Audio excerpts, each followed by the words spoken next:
Everybody pitched okay. Nobody hit. Another game was lost on the road. And just go ahead and fill in the blanks with whatever names you happen to choose. Good morning to you. Good Friday morning. I'm Dejan Kovacevic of DK Pittsburgh Sports. This is Daily Shot of Pirates. It comes your way bright and early every weekday. If you're into football and or hockey, I also offer daily shots of the two teams in town that care about winning. And I hope you'll check those out as well. Orioles 3, Pirates 2, yesterday in Baltimore. That's a sweep for the O's. That's 6 straight losses for the Pirates after what had been a pretty nice run.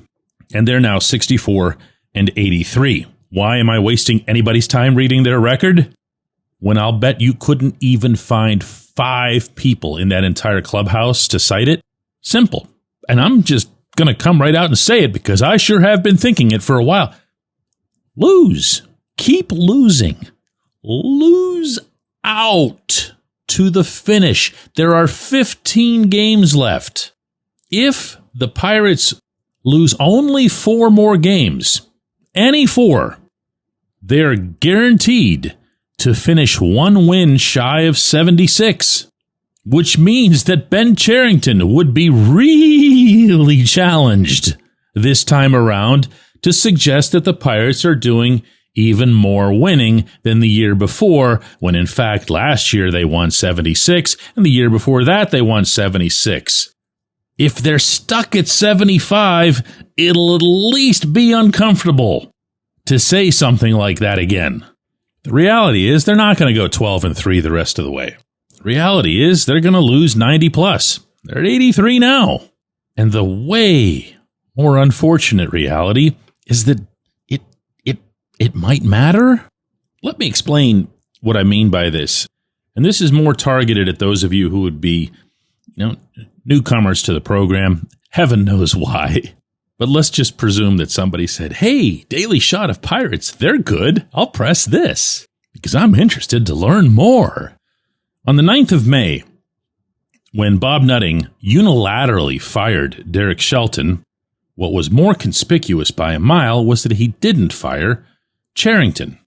The day after that, I was contacted and asked if I'd welcome a meeting with the owner at PNC Park.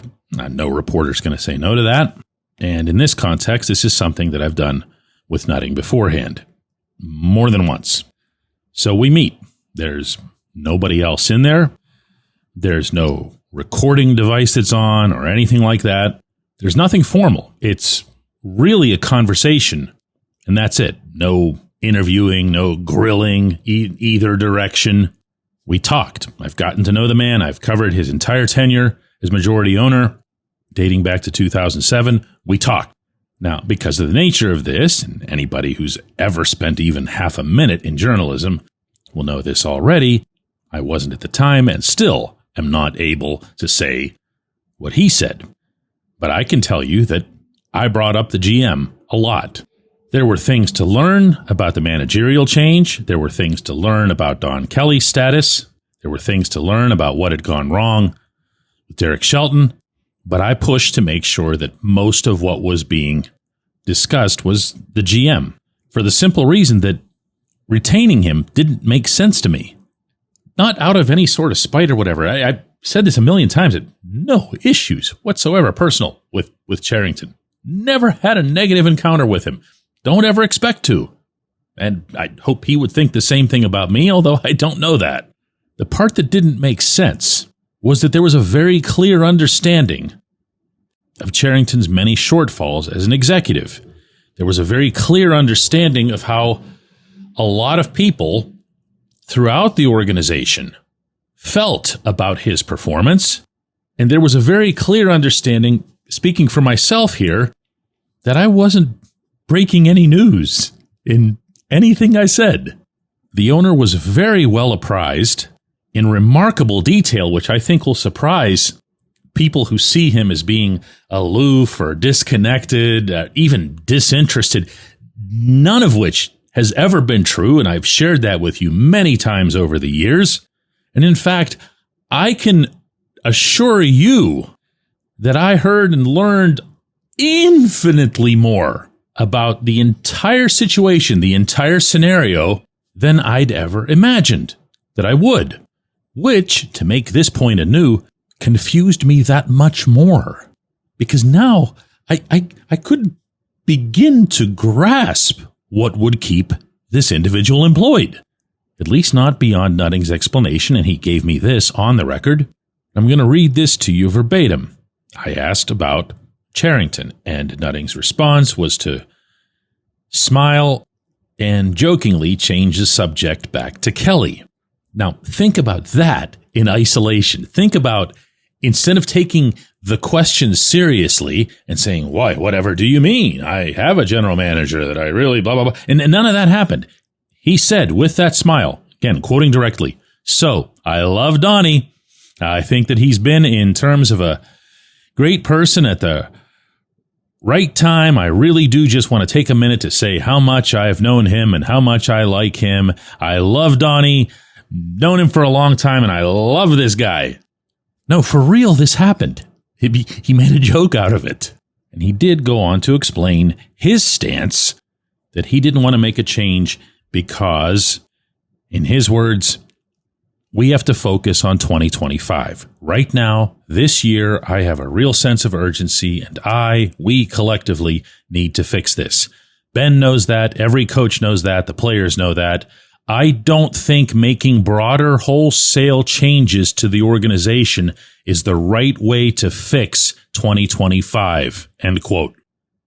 Now, here again, when it comes to votes of confidence, this one would rank pretty low. Didn't even want to address it. First joked about it. Then, instead of saying, this is my guy, I'm standing by him or whatever, it was, this isn't the right time to make a wholesale change. My friends, I've covered professional sports in the city of Pittsburgh for the better part of my entire life. Born and raised here, followed the Pirates intensely since my very early years of childhood. Nobody, not a reporter, not anybody, walks out of that room, and I'm including you in this, believing anything other than that this GM is dead man walking. And remember that I haven't even shared with you a tiny millifraction of what I actually learned. But I boomerang back to where we were at the beginning today. In the 4 months that have passed since then, I've had 0 conversations with Nutting or anyone who could make that move, meaning firing Charrington. As such, I can't attest to whether or not something could have happened, God knows what, that would change that sentiment from that day. And in fact, from others high up, since then, I've gotten every indication that in fact, when this season's done, he's going to be fired. I'm not making that prediction. They are. I'm not the one who painted Charrington as dead man walking. I am the one who used the term. But that was the guy way at the top. So if he were to be squeamish for whatever reason, and I'm repeating here, I've heard nothing to believe that that's the case, lose. Just keep losing.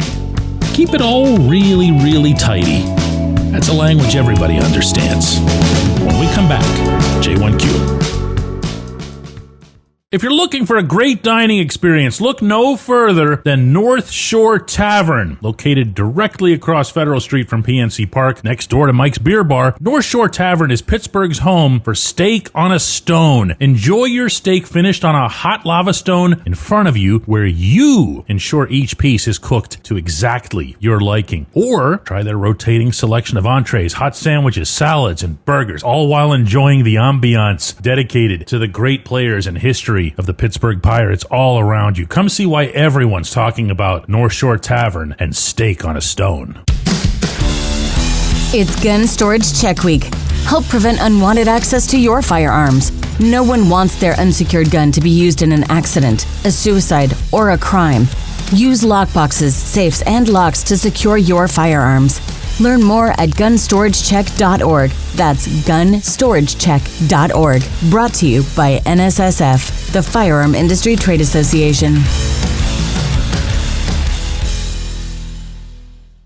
Hey guys, if you're planning to see a Pirates game, use the Game Time app to get your tickets. You can snag new ticket deals before anyone if you set it into app alerts. The app is easy to use, no surprise fees at checkout. You can see your seat view before buying, and you're getting legit tickets delivered on time. Now, if you're not much of a planner, you can get last-minute deals on tickets right up to the start of the event. Lowest price guarantee or Game Time will credit you 110% of the difference. Download the Game Time app and enter the code DKPirates in your app profile for $20 off your first purchase.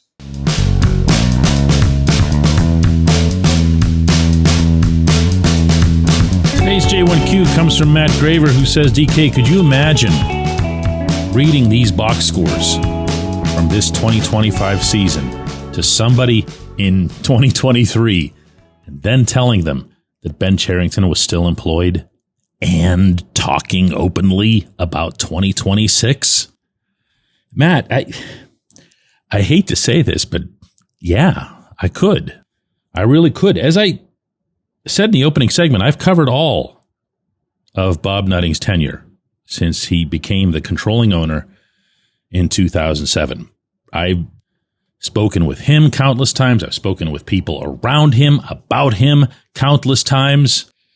And if there's one trait from a professional standpoint that has really stood out of his, and not in a good way, it's that he over delegates. There's one of about a million misperceptions about him is that he's telling everybody what to do and he's saying dump this reliever or get rid of this bonus clause or whatever. He's not. He puts everything he's got into the hiring process.